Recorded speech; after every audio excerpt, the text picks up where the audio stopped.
Welcome back to another episode of the Live Life Longer show, where we discuss longevity, anti-aging practices, biohacking, having more energy, and living a happier, healthier life.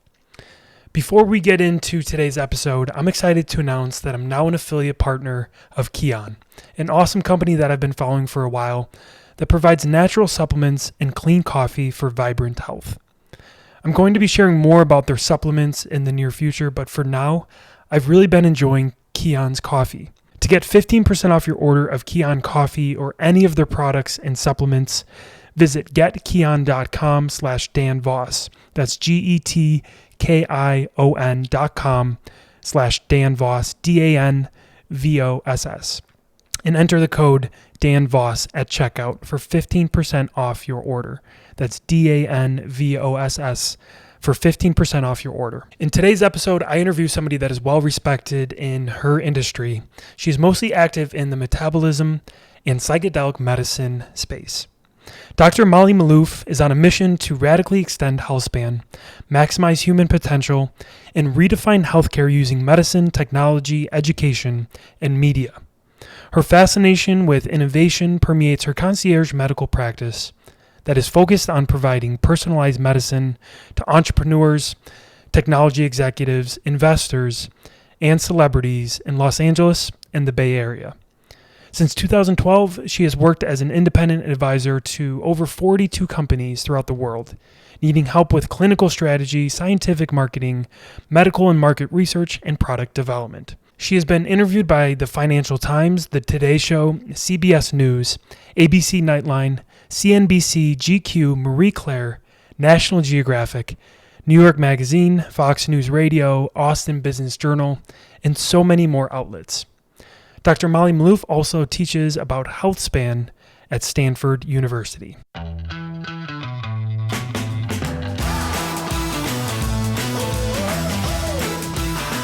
Dr. Molly Maloof, thank you so much for joining me today. Hey, thanks for having me. Yeah, I'm really looking forward to our conversation. We're going to be discussing nutrition, metabolism, gut health, overall health, as well as psychedelic medicine, which is something I'm really excited to get into further. It's something that I really haven't covered on my podcast up until now.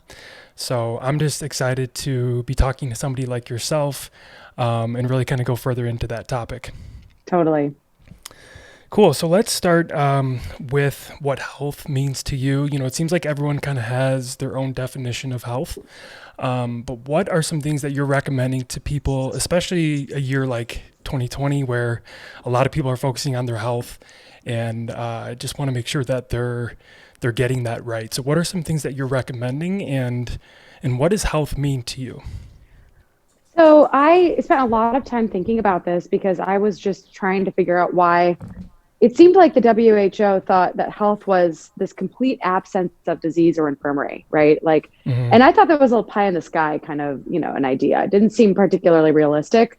And then I discovered that there was some Scandinavian researchers that basically redefined health as the ability to adapt and self-manage in the face of adversity. And that really resonated with me because really our bodies are not much different than metaphorically our homes, right? They basically house us. They are us. And when we get hit by, when a home gets hit by multiple storms, a resilient, strong home is going to stay together, right? But when things when something gets hit by a hurricane, things might break. So the real question is your body under the influence of stressors going to break, or is it going to stay strong? And a lot of that has to do with the daily practices that we live that enable us to build that resilience. And so what I'm seeing a lot of in America right now is a lot of people have been living these lifestyles that are so maladaptive to health. They've been sitting too much, they've been sleeping too little, they've been stressing too much, they've been eating the wrong foods at the wrong times, in the wrong amounts, and frankly, unfortunately, our food system contributes to the consumption of lots of things that aren't actually foods, that are really poor quality materials to build a body out of. And so people are very, very fragile. And COVID has really shown us the fragility of the American population. And I hate to say that because it sounds so negative, but the truth is that we should not be seeing the amount of disease that we're seeing in our country. And it's due to the poor health of the healthcare system, which is not even a, actual healthcare system. It's a system that is a sickness billing industrial complex. So it's really not designed to make you healthy. It's designed to make sure that you're not sick and not dead. But so the fragility of the system and the fragility of our bodies has led to the horrible outcomes of COVID. And the fact that we've had over 200,000 plus people die from this disease in our country, that's more than the equivalent of 2 atomic bombs dropped on Japan in World War II. So, we have a horrible record at this point of health. And so what I've really dedicated myself to since I was young was trying to figure out, what is health made of? What is it about? So I actually think that health is a product of our capacity, and a healthy healthcare system actually has strong capacity to handle the stress placed upon it, right? It's when your capacity meets your demands and exceeds them, that's when you feel well-being. That's when you feel like you're resourced. When your capacity is overwhelmed by demands, that's when stuff starts to break. And so when I started trying to drill back further in this question into what is capacity, and I started looking at the mitochondria, and I started discovering that essentially all of our organs have a certain amount of organ reserve. And really the dependency of these organs lasting is really our bioenergetic capacity. And I was like, okay, well, what's bioenergetic capacity, right? That's the ability for us to create energy to maintain the integrity of the structure of our body. So a lot of it comes down to proper energy flow. And right, so when we eat food, we charge these mitochondrial membranes. We actually create this battery from an electrochemical gradient, and we also create a capacitor, which is the difference between charge between these two membranes, between these membranes of our cells and our mitochondria. So a really healthy organism has enough energy plus to be able to handle the stress that work and life places upon the body. And so this is a very different paradigm of thinking about health than I was taught in medical school. And I've really started to be able to articulate this properly because I spent the last 2 years really going deep into research and going deep into trying to teach this to students at Stanford. And now I'm actually working on a book. And let me tell you, it's way harder to write a book than I ever thought. Sure. And so I'm working on revising my proposal for the umpteenth time. But I'm actually glad we're having this call because I can use this content to make this book sound even better. No, that's so cool. Just to give context to our listeners, you said that, it was a total different paradigm of what you were taught in medical school. How long ago was that? Well, you were in medical school? I was in medical school 2007 to 2011. And it seems like a lifetime ago. Right. So really it's just a decade and we're already seeing, so many new things. Or I guess things that you're learning that was maybe not taught the right way just 10 years ago. Yeah, I mean, which is pretty interesting. It was interesting. I was getting taught, calories in, calories out. That's all you need to know about nutrition. And I was like, I don't think that's perfectly correct. And I also think that there might be some nuances to the influence of hormones on weight and different things like that. So I think there's really this new sort of, I would say there's a lot changing in health. And going to this conference called Paleo FX recently, last year, maybe it was 2019. I definitely was really impressed with how many people had caught on to the mitochondrial theory of aging and how many people were actually interested in mitochondria. Because for a very long period of time, and I still consider the gut to be the seat of health. If we don't have a strong gut, we won't be healthy. But but it was really interesting to think about how how many people have actually woken up to the idea that it's really an energetic problem, this aging, and I have a lot of friends in longevity and regenerative medicine, and I'm fascinated by that space. It's a little different than the kind of longevity paradigm I teach, because I'm really trying to reach people who can't necessarily afford to do all of these expensive interventions, and teach specifically young people and people in middle age who don't want to end up like their parents or their grandparents, frail or chronic disease or with cancer. And what my question is for everyone, how do I teach people to invest in their bodies just like they invest in their houses and their cars? Because I just got a full body MRI last week because I wanted to know what's going on under the hood. I wanted to see my body visually. And Yeah. it was incredibly enlightening. It was from this company called Prenuvo. And I was Okay. just blown away by the data I got. And I was like, okay, like reality is that stress of life is going to break certain systems. And if you don't actually look at the body, you may not actually see the things that are breaking that need attention. So I take a systems biology perspective, which means I like to look at the different levels of biology in order to understand the whole. So I'm looking at genetics, I'm looking at metabolomics, I'm looking at clinical chemistry markers, I'm looking at the microbiome, I'm looking at hormones, I'm looking at the physical structure, I'm looking at different organ systems through blood markers, through urine markers, through stool studies, looking at the microbiome. And it's like the body is so much more complicated than people realize. And it actually, it is really important to like recognize that different ways of seeing the body have different value, right? So like the Chinese medicine version of seeing the body is different than the allopathic mainstream medical doctor version, which is different than the functional medicine version. But I've actually studied all of them and found them to all be valuable in some way. And so, I wish that I really honestly wish there was a way to teach medical students a much more broad view of health. But right now, the system is the way it is. And it's not working, if you haven't noticed. Yeah.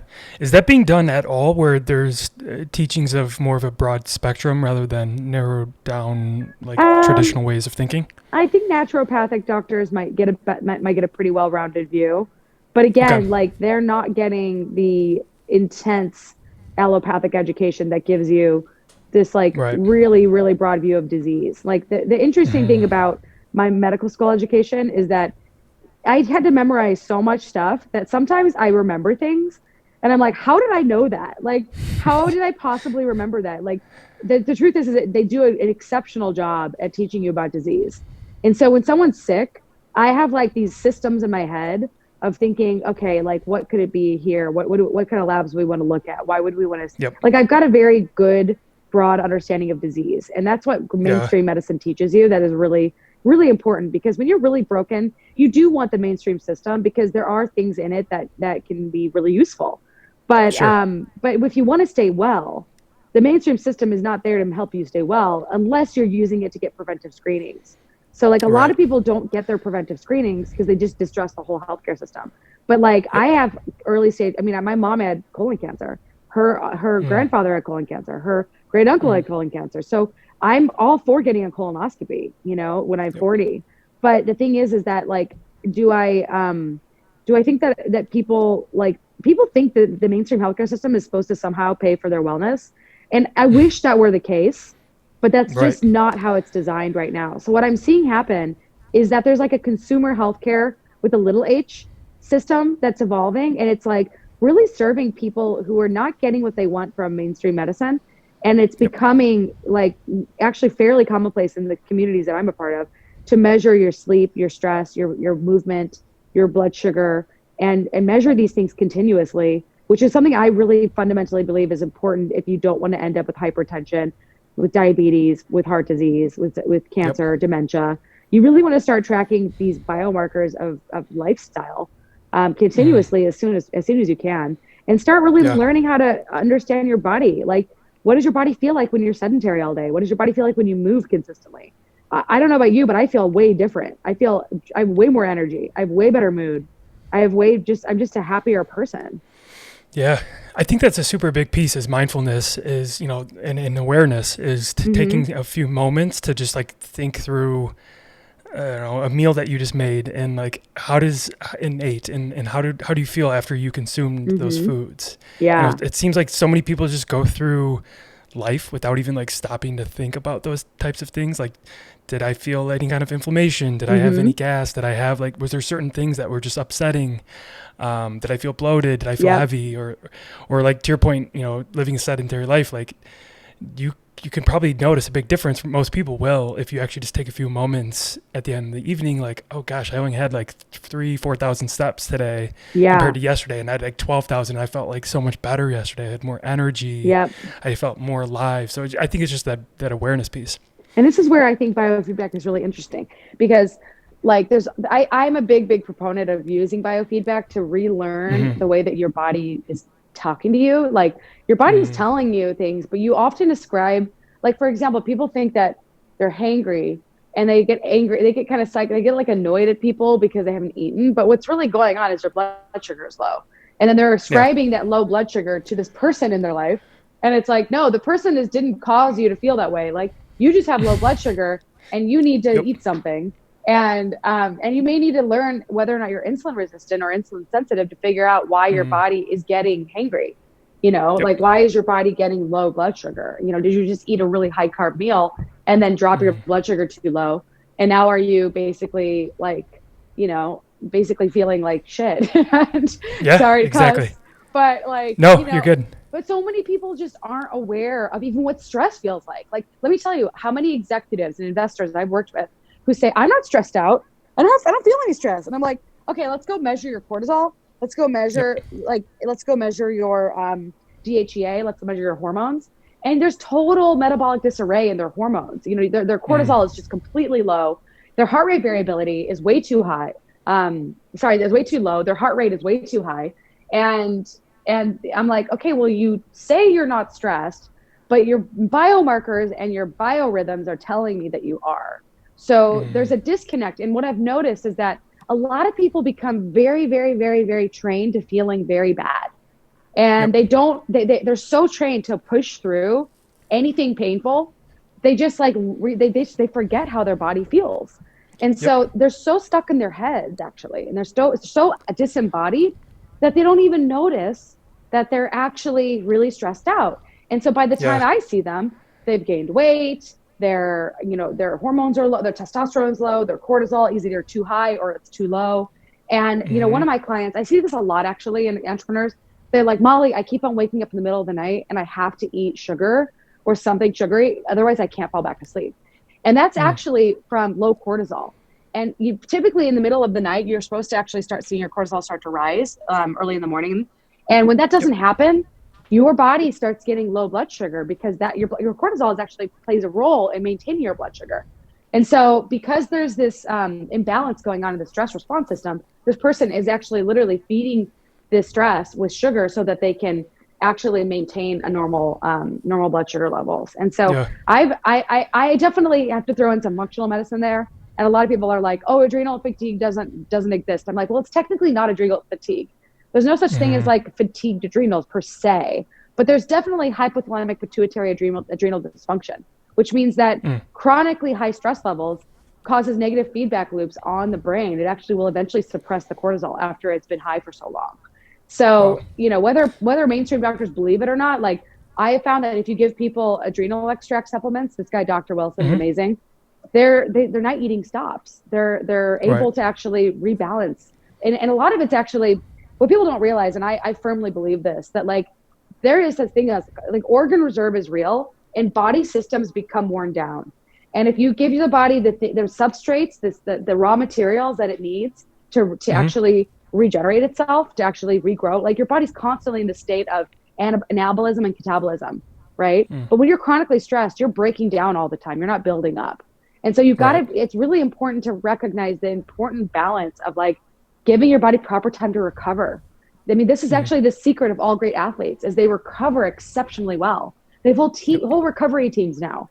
I mean, it's like any major athlete that's still living, like working in their 40s, you find they have an entire team of people around them that are making sure that they are fully recovered. And that recovery is the repair. And if you don't give your body the time to repair and to heal, it'll start to break down. And so like, you know, people are like, oh, adrenal fatigue doesn't work. Sure, whatever you say. But I know that when I give people like the things that help basically restore this hypothalamic pituitary adrenal axis function, they start to feel better. And like I've been burned out so many times, let me tell you, as a doctor and as essentially an academic athlete. Like I was so busy in school my entire life, so always overachieving. I have had enough cases of burnout to know that like you need to recover regularly. And this is just something that I think people are starting to get right now because of COVID. A lot of people are actually being like, oh, I can just kind of coast for a little while. That's unfortunately not my style of handling uncertainty. I tend to overwork myself a little bit, but even I had to say in October this year, you know, I need to start scaling back some stuff. I need to stop Yes. working on weekends. I need to start sleeping 9 hours a night instead of 8. I mean, I Yep. really did Yep. need to be like, okay, Molly, this isn't working. And Right. it's really hard to be a doctor right now, honestly. Not for, and I wouldn't say Yeah. for me especially, but for a lot of the doctors on the front lines, those Yep. guys are suffering the worst right now. And they're the ones actually, Mm. a lot of them are getting COVID and getting chronic COVID syndrome, which is essentially chronic fatigue syndrome.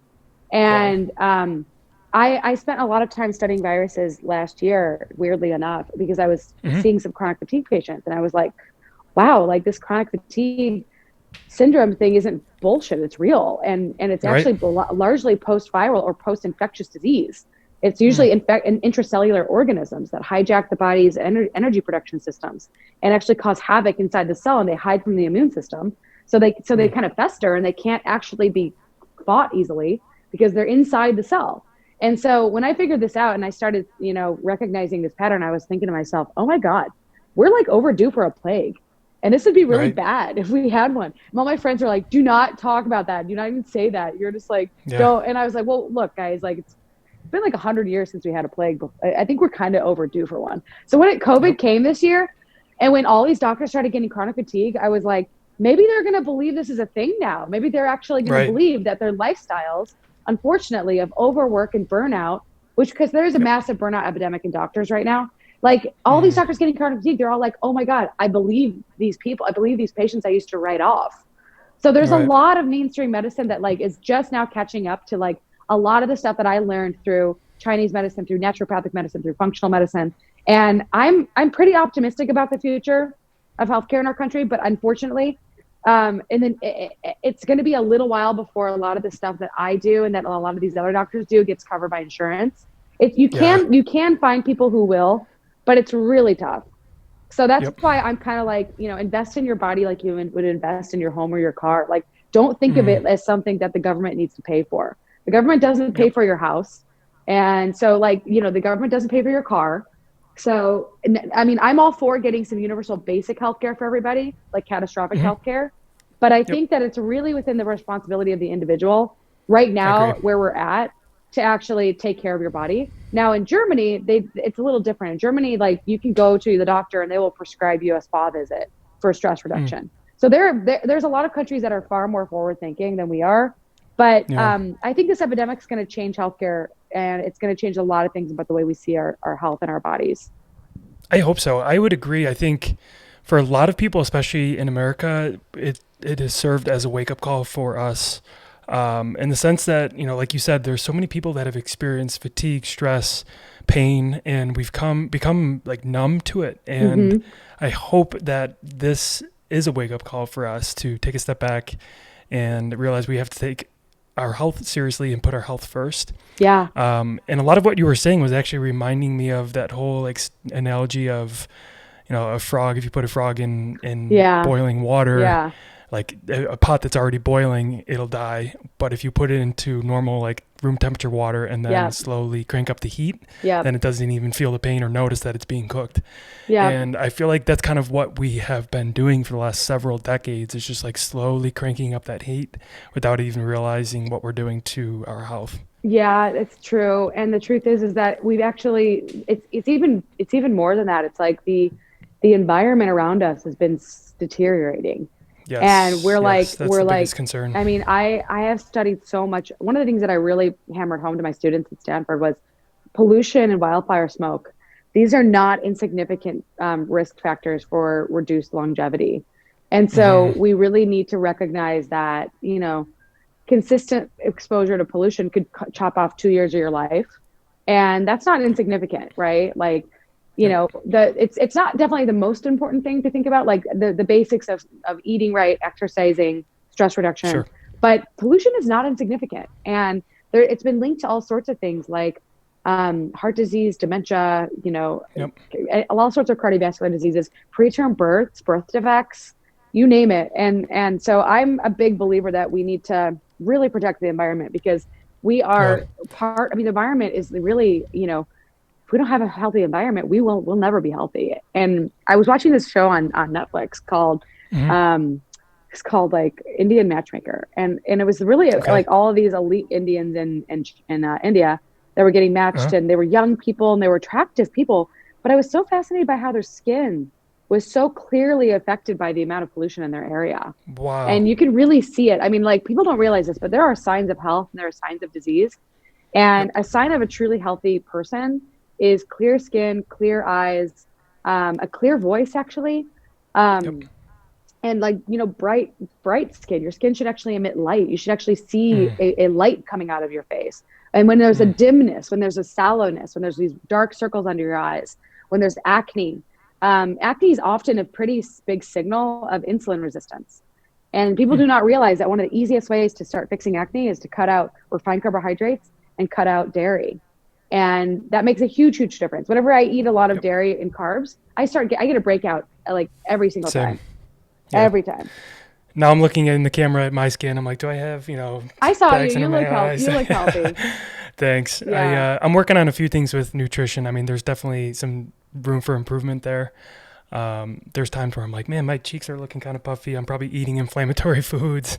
Oh, I mean, I'm But super sensitive to that kind of thing myself. It's yeah, hard. yeah, it is. But I think the big thing there is just to take one, and I've talked about this before on my podcast, is just take one step at a time. You don't have to fix everything Oh overnight. yeah, You're going to totally. get so stressed out, like worrying about like, oh, I got to do this and this and this and this. Like just take like 1 week at a time. Like this week, I'm going Hmm. to focus on eliminating dairy. Next week, I'm going to focus on getting an extra hour of sleep. Like just take it one step at a time. It doesn't have to And be all remember, overnight. you have your lifetime.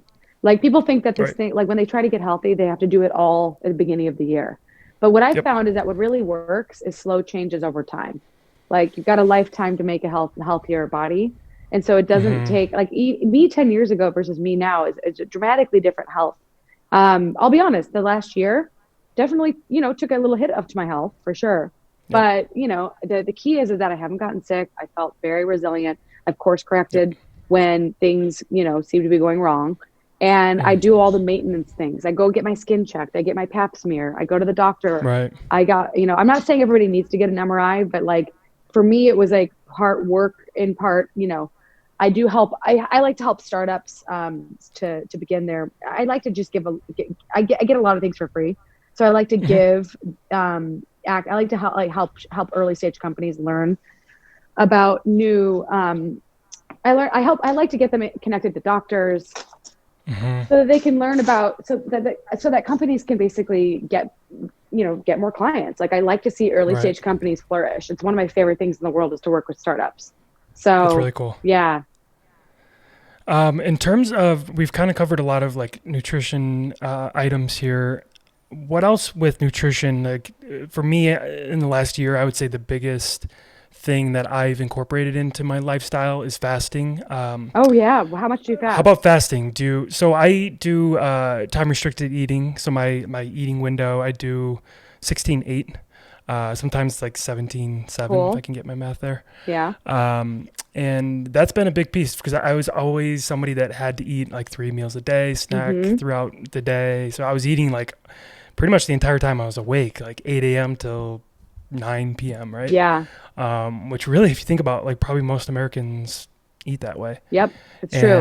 And I eventually, just through having conversations and learning more about it and how important it is and how impactful it is and how a lot of studies are showing it's a big indicator for longevity. That's when I was like, okay, I think I really need to give this a shot. So I eventually just kind of moved that eating window smaller and smaller and smaller. Mm-hmm. And it was tough. Like the first few weeks, you definitely have those hunger pangs and it's difficult. But once you get past that and realize like, okay, I can just have water throughout the morning. I can have my coffee. There's no reason why you can't make it to noon. Or for me now, I make it to about 1 p.m. before I have my first meal. So Yeah. what are your thoughts on fasting? Is that something you practice? So I go through phases where I fast, and I go through phases where I do more regular mealtime. Yep. And it's taken me about 2 years of researching and experience with fasting to really be able to communicate this properly. But so Mm-hmm. first and foremost, men and women have different responses to fasting. Men are often much more effective fasters than women. I don't know exactly why. I think it's partially because their physiology is just kind of designed to be able to like withstand long periods of time without food. Women, on the other Okay. hand, have to make babies, right? So we're Right. kind of like designed to like not be super crazy at fasting. Sure. But the truth is that when I'm under the least amount of stress, fasting is a great hormesis, a great form of hormesis, right? It's a small Mm-hmm. stress that makes you stronger. So I'm a big believer that if you're not under crazy amounts of stress and you're ready for a metabolic challenge as a woman, 16/8 fasting is not going to hurt you. Now, I Yep. do know women that do 16/8 fasting. They start doing ketosis. They start doing high intensity exercise, all of which are very healthy. But the Mm-hmm. problem is that layered upon psychological stress and work stress, and women are much, I would find a little bit more like susceptible to those stressors. Like specifically, like women just have a lot more. I'm not saying men are not emotional, but women's emotional lives tend to be a little bit richer and crazier because of our Mm-hmm. hormones. And Right. so I've definitely noticed that I've seen some women, their periods will stop if they do too much fasting. And Interesting. yeah, and so it's really about nutrient availability. And I believe Okay. the woman's body is super sensitive to nutrient insufficiency. And so I actually experienced this when I was in high school and I was running a lot. And I wasn't actually, Mm-hmm. I thought I was eating plenty of food, but my period Sure. stopped for about 6 months. And it was Okay. just it's the typical, female athlete triad, where the Yep. brain is not getting the signals that there's proper nutrient availability and the demands exceed the nutrients. And so the brain just says, I'm going to prioritize survival over reproduction. So I'm going to Mm. make sure that this person does not reproduce right now because their body is under a lot of stress. So the thing Wow. about stress that people need to understand is that stress is not good or bad. It just is a thing. The question is how much Mm. and over what period of time is that stress applied. So little bits of stress actually make us stronger. Acute little stressors, hormesis, that will make us Yep. stronger. But chronic, unrelenting stress is actually what makes us weaker, and what Yes. makes us fragile. It makes us more likely to get sick. And Mm. so when we don't recognize our stress in our life, and we start applying these metabolic stressors, and we start getting hormonal dysfunction, that's when we know something needs to give. And so typically what Yes. I'll do is I'll take somebody who's like fasting for 18 hours a day or eating one meal a day. And I'll say, okay, well, this was working for you for a while, but it's not working right now. So let's move you back to 16 or 14 hours.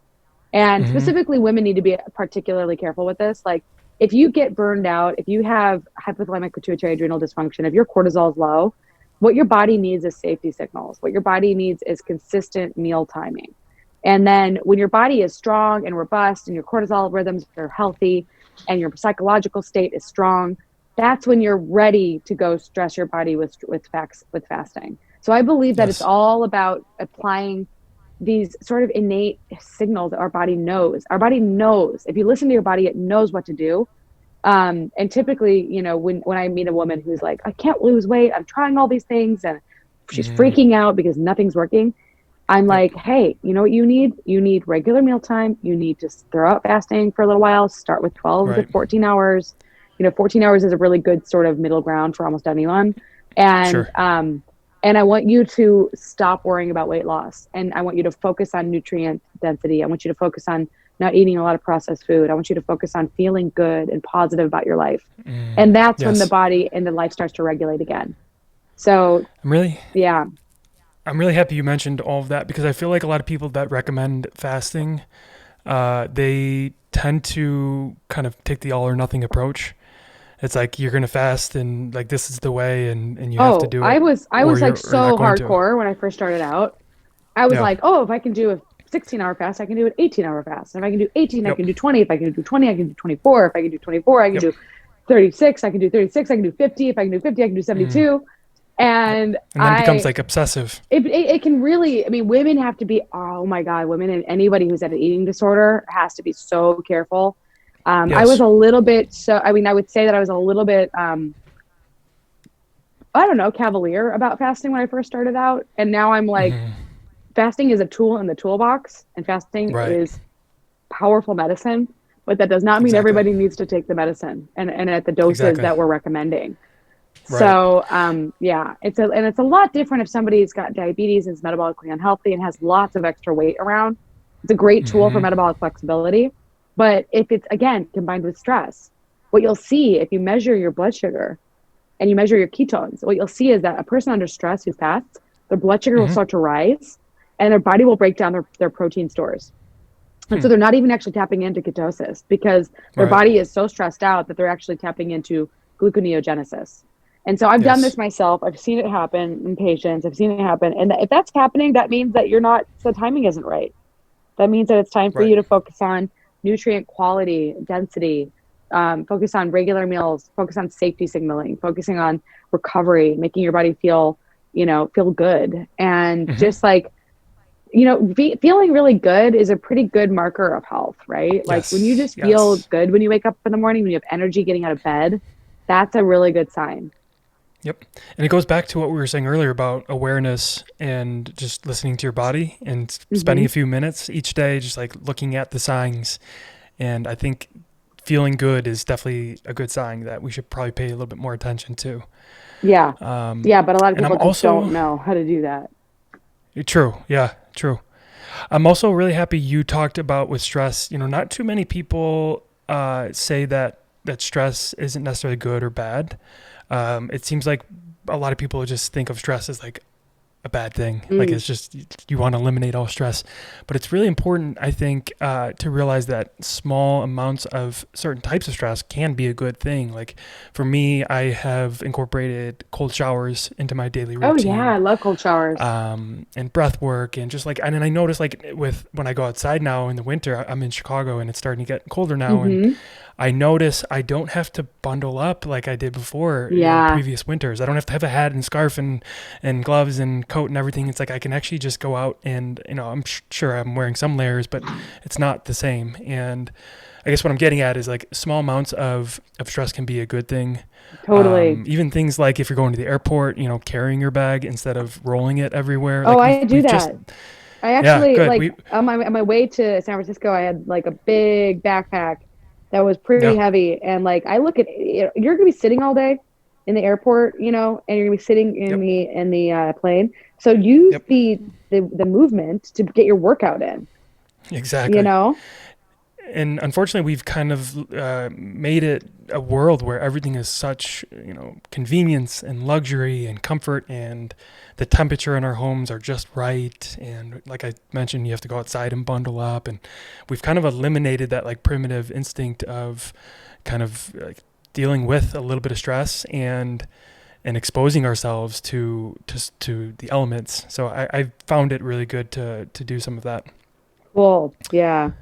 Yeah. I want to shift. Go on. Sorry, go ahead. No, I was just going to say, like, if you actually like, this is kind of interesting, but if you think about like palm trees, for example, like during hurricanes, like they bend and then they bounce back. So like, interesting. Yeah. So like resilience is also really important to think about, right? Like it's not that like stress is actually important because it makes us stronger if we're resilient to it, right?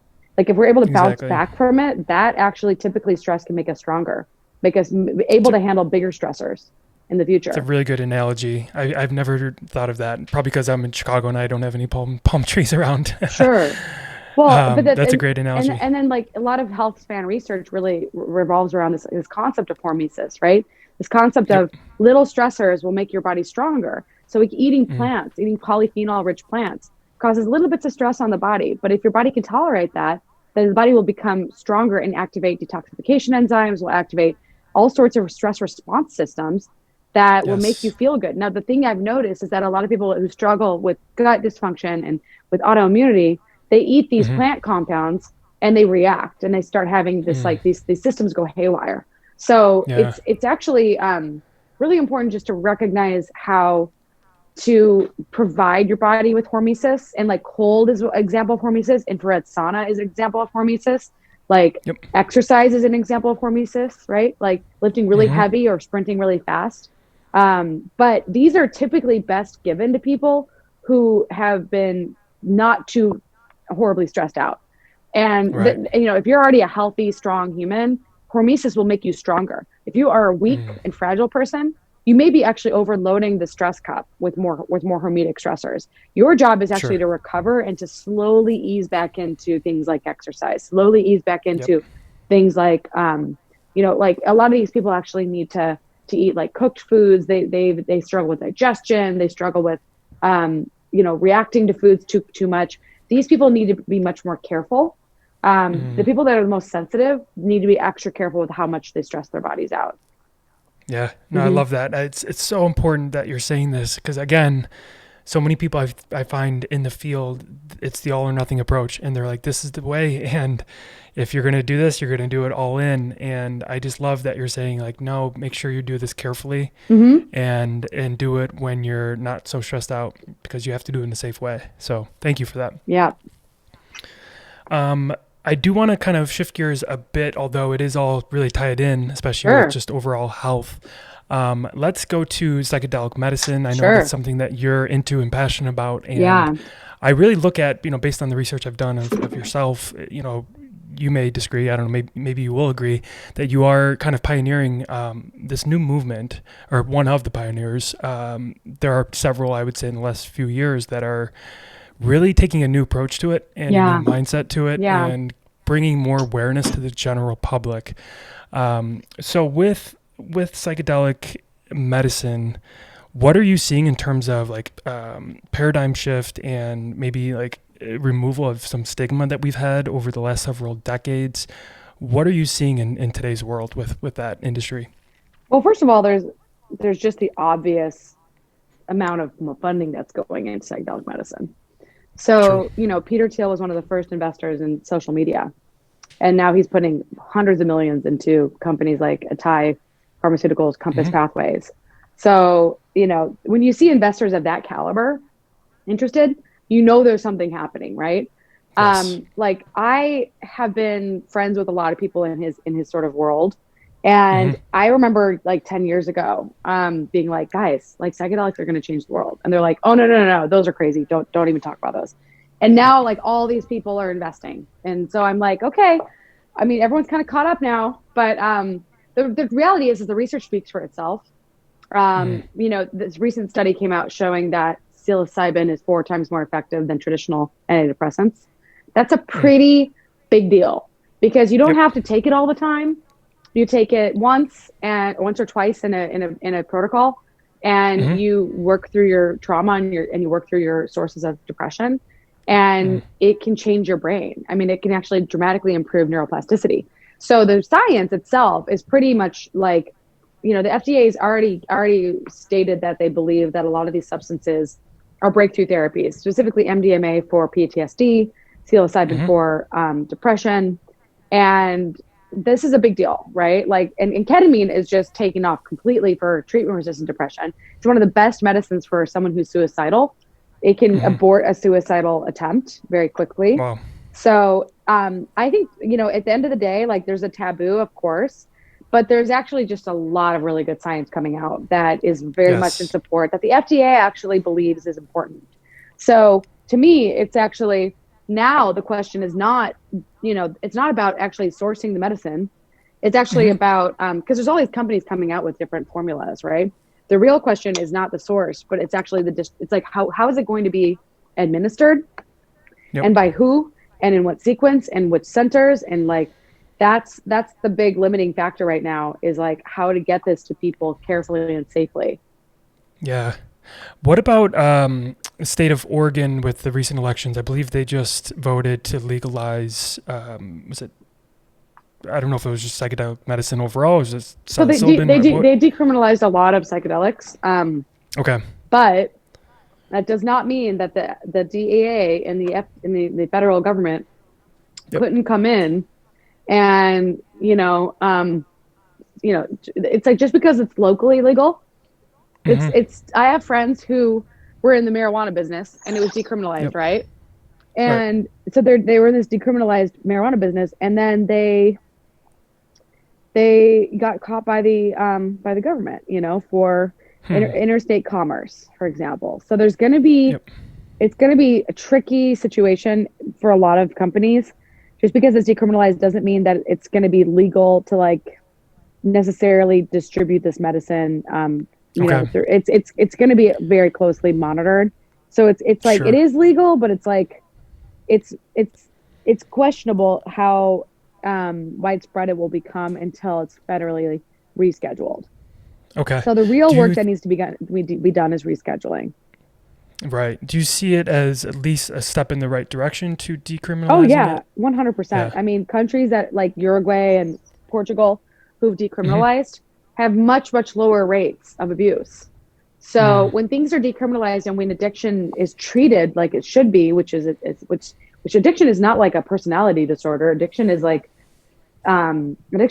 clinical. I mean, not personality disorder, but like personality defect. Um, Hmm.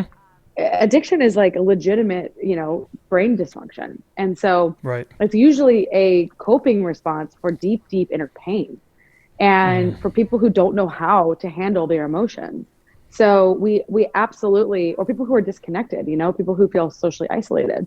So we most Right. definitely need to think about the possibility of what it would mean, would it mean um, for us to like live in a society where things are decriminalized, people have access to high quality healthcare that takes care of the whole person and doesn't Yep. just give them a drug and send them on their way, but actually Hmm. gives them the kind of care that they need to feel supported and connected. So that there's a lot of work that needs to be done to actually create these systems that will help Right. people and make them feel like they're not alone. Because, I don't know about you, but I don't really feel like the healthcare system really knows how to do that right now. And I'm hoping that this system of people who are involved with psychedelic medicine will become just like I agree. really like human centered, like really just care about creating what I would like to see is like the Apple experience where my Hmm. computer breaks. I have this, like, I paid to make sure that I have someone to talk to if like Yep. something breaks, right? Like an emergency situation, I need to have somebody to talk to. So like Mm. we need to see the same kind of care, like you go to the Genius Bar and you're like, I don't know what to do about this. What can you help me? I don't get how this works. Like you have to have Yeah. this ability for people to be educated properly on like how to use their bodies, you know? Yes. Yeah. I like that analogy of the Apple Store. That kind of leads me to my next question is, do you think the use of psychedelic medicine is for anybody, or is it for somebody like a specific need to work on something with their mental health, or can it be really for anyone that Well, is looking to really just like enhance their health in some way? I mean, it's tricky, right? Because like I would like to see a future um, where we have enough evidence that supports that psychedelics can improve the human condition Mm. so that people will be able to use them without fearing that they're going to be arrested or Right. maybe use them for religious reasons, Yep. for spiritual communion and community, like how it's used indigenously. I would Mm. like to see that be part of this movement, but I also Yes. would like to see this as part of the medical model, which means like if somebody's really suffering, how do we provide them with like a safe way to, provide them with an intention setting, the right setting, help them prepare mindfully, and then give them the Right. medicine in a way that feels like the best healthcare experience you've ever had, and Mm. then integrate the experience properly with support. So Right. both with individual journaling exercises, with individual integration exercises, but also with speaking to somebody who's a professional, like being Yep. able to give people the care that they need. Yeah. I think that's probably the largest piece that is missing right now in the system and in our society. A lot of people, they hear the word psychedelics and it takes them back to the 60s where people probably didn't really respect, the drug. They abused it. They didn't know how to use it. They had a lot of cases of people just not using it in the proper way or respectfully. And then, a series of laws came into place to make it, criminalize it. And I think that's where a lot of people are stuck, is that they just look back at the use of when it was legal and realize like, oh, that's, that was bad timing. It's a bad thing. Yeah. And I think what's hopeful now is we are seeing a lot of studies now showing quite the opposite. So that's, I think, definitely a step in the right direction. Um, so yeah, I agree with that for sure. And I also just want to just add a caveat that, people who have a strong inclination to potential psychosis, Hmm. family history, Maybe they've had a psychotic episode. Maybe they have schizoaffective disorder or schizophrenia. I would not recommend psychedelics for these people. I would very, very much recommend against them. A lot of Okay. psychedelics can also affect your heart function. So you want to be properly monitored if you have a heart condition. Yeah. Specifically, ketamine, can raise blood pressure and heart rate. So you want to keep that in mind. Ketamine is also metabolized by the kidneys and the bladder. If you have kidney dysfunction or bladder dysfunction, definitely not the ideal medicine for you. Yep. Mushrooms are metabolized through the liver. If you have liver dysfunction, you want to be really careful there. So Yeah. this is why we need education, as part of this movement. Exactly. This is why I'm talking about it from a place of harm reduction and from a place of, I really believe that the best outcomes come from really, really careful behavior. It's kind of like Yes. hiking a forest you've never hiked before. You can totally get lost. You might not Yep. you might not find your way out. Having a guide and somebody who's been on the path and knows what to do if something goes wrong, that's really valuable. And Yeah. so, really choose your shaman or choose your sitter or choose your doctor like you would your neurosurgeon. Because this is you do a lot of, it's like almost brain surgery. And I've seen Exactly. amazing outcomes, but I've also seen some casualties. So it's not perfectly safe. Yep. I'm really happy you mentioned all of that. And I think everything you just mentioned is further reason why we need education and why perhaps we need legalization so that there's proper monitoring and that people can have a healthy experience with it and a safe experience with it. So are there anything that's going on right now that is providing that safe experience? Yeah, there's a lot of places outside of the country. Amsterdam, for example, has a place Hmm. that I can't remember the name of it, but it's like a center for psychedelic medicine. And then there's Okay. places in Jamaica, there's places in Costa Rica, there's places in the Amazon. Yep. But then there's the ketamine clinics all over the country. So Hmm. that's a possibility as well. Polaris Insight Center in San Francisco is particularly strong, I'd say, in their systematic approach to really being supportive of the whole person. None of this is cheap, but it's all a high touch, experience, I'd say. Right. For sure. Before I kind of wrap up with my last few questions, is there anything else you wanted to touch on when it comes to psychedelic medicine that you don't think we maybe have covered? Um, yeah, I Or mean, anything that you're excited about moving forward? one of the reasons why I'm excited about the pharmaceutical development is that the Hmm. consistency of the dosing and experience is going to be really, really important for this stuff. But at the same Yeah. time, a lot of the magic may be lost because there's these nuances of marijuana and wine and psilocybin mushrooms that are actually dependent on the terroir where they're grown and by the person Mm. who grows them. So I am excited about the decriminalization movement because that will still enable local producers to make these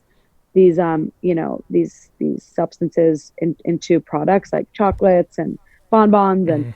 I have admired the marijuana movement for that because they've really created kind of like a flourishing market of interesting products. And I hope it's not all going to end up as just pharma because Right. that can be a little bit cold and clinical. And it's great for safety and reproducibility, but Sure. sometimes it takes a little bit of the magic away.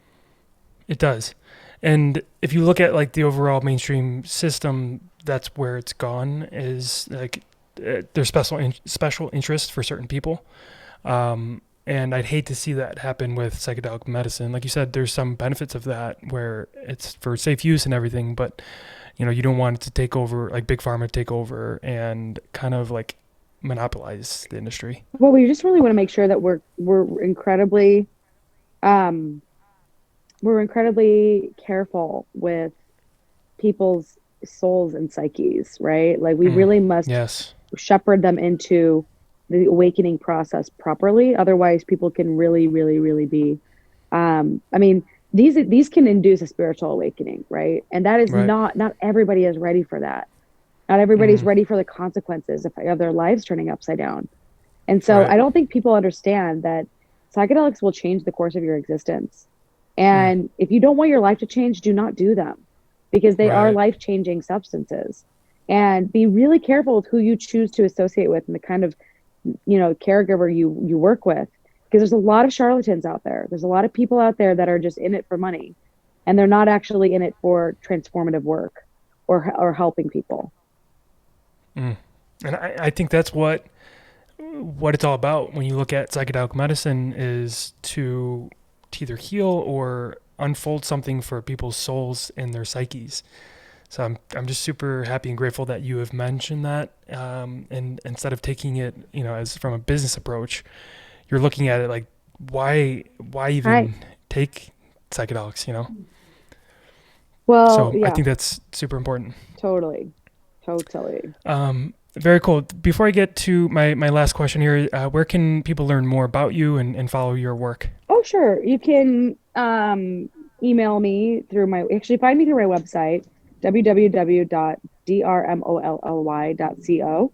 Hmm. There's like a contact information on that website. And then there's also Instagram, same thing at drmolly.co, at drmolly.co. And that's about it. Very cool. I'll have that linked up too in the description and show notes for people to access that. Um, Molly, this has been a pleasure. My last question for you is, who do you want to impact the most with your work and why? Um, I would say the people I'm most interested in working with or are the innovators and the early adopters and the early majority in the innovation diffusion model. I don't really care Hmm. about people who don't care about health. No offense. It's like if you don't want Yeah. to get healthy, you're not my target market. Like I'm Yep. interested in people who are already on their way to better health. The people Hmm. who don't want that, they can live their lives and do whatever they want with their bodies. I'm all about Hmm. autonomy. I'm not about Hmm. convincing people who don't care. I'm about taking people who are already on their way to better health into optimal. Love that. Awesome. Well, again, Molly, thank you for taking the time to join me today and sharing your message. Cool.